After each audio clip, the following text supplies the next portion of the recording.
BB Time with B-Boy Bibo. B-Boy Bibo. Bibi, naaalala mo pa ba yung mga panahon na laro lang ang tingin mo sa pagpasok sa isang relasyon? Yun bang isang libangan na pwede mong pasukan at pwede mo rin agad iwan kung kailan mo matipuhan? Baliwala sa'yo kung makasugat ka ng puso. Basta ang alam mo lang, sa larong ito, ikaw ang matalinong tuso.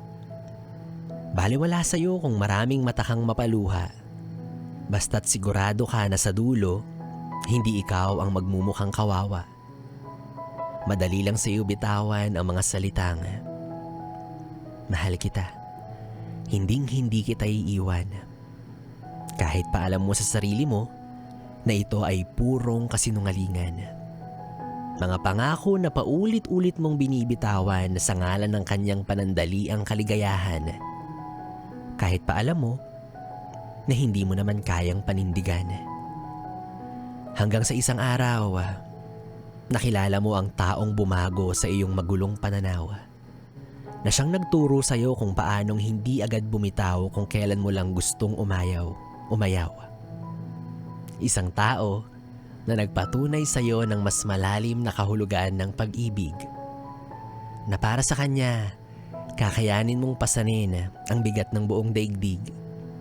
Na ito ay masigit pa sa mga salitang pagpapahiwatig ng pagmamahal na hindi madadaig. Buti naman natauhan ka na. Buti na lang nakilala mo siya. At sana, nagsisisi ka. Na minsan sa buhay pag-ibig mo, ay pinili mong magloko kesa magseryoso. At ngayong nagmamahal ka na ng totoo, sana lang hindi niya iparanas sa'yo yung sakit na minsang ginawa mo sa ibang tao.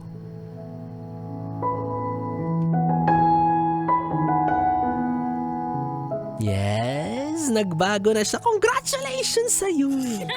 Oo, kung dati kaliwat kanan ng pangbababae, ngayon kasama na pati ang timog at norte. Lahat-lahat na ng direksyon na puntahan mo na. Yes, friend, B-Boy Bibo pa rin ang iyong kapiling para sa ating tuloy-tuloy na BB Time hanggang mamayang alas 12 dito sa 101.1. Yes, FM. Solid. Oras natin, 10:37.